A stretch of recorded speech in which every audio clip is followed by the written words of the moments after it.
tergovda o'tirganda aybi bor odamni effekti bilan o'tirmaydi. Ya'ni aybi bor odam qo'llarini oyog'ini orasiga kirgizib olib, mana bunaqa o'tiradi va egilib mana bunaqa o'tiradi. Bu men aybdorman deganligi.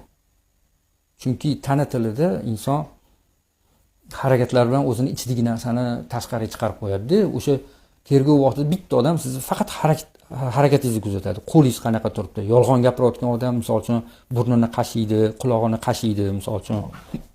Bu o'tirganda bemalol o'tiring mana. Kerilib o'tirsangiz, so'kish eshitib olasiz. Katta xolangizda o'tiribsanmi? O'zing yig'ishtirib ol, yo'q deb haqoratli qilishadi. Onangizdan so'kadi va hokazo. To'g'ri o'tiring, lekin oyoqlaringiz orasi ozgina ochiq bo'lsin, qo'llaringiz, kaftlaringiz ochiq bo'lsin. Kaft ochiqligi sizni ochiq odamligingizni va sizni aybingiz yo'qligingizni bildiradi. Ya'ni tasodifan sizni bu yoqqa olib kelib qo'yishdi, sizdan nima xohlashyapti, siz bilmayapsiz. Mana bunaqa o'tirish inson tushkunligiga tushsa, siqilsa, biron bir narsadan ezilsa, imkon qadar yig'ilib ketaveradi, yig'ishtirilib. Mana shunaqa o'tiradi, mana shunday. Bu uje ishkallik qilib qo'ygan odamni effekti-da, shunaqa narsa bo'lishi kerak emas.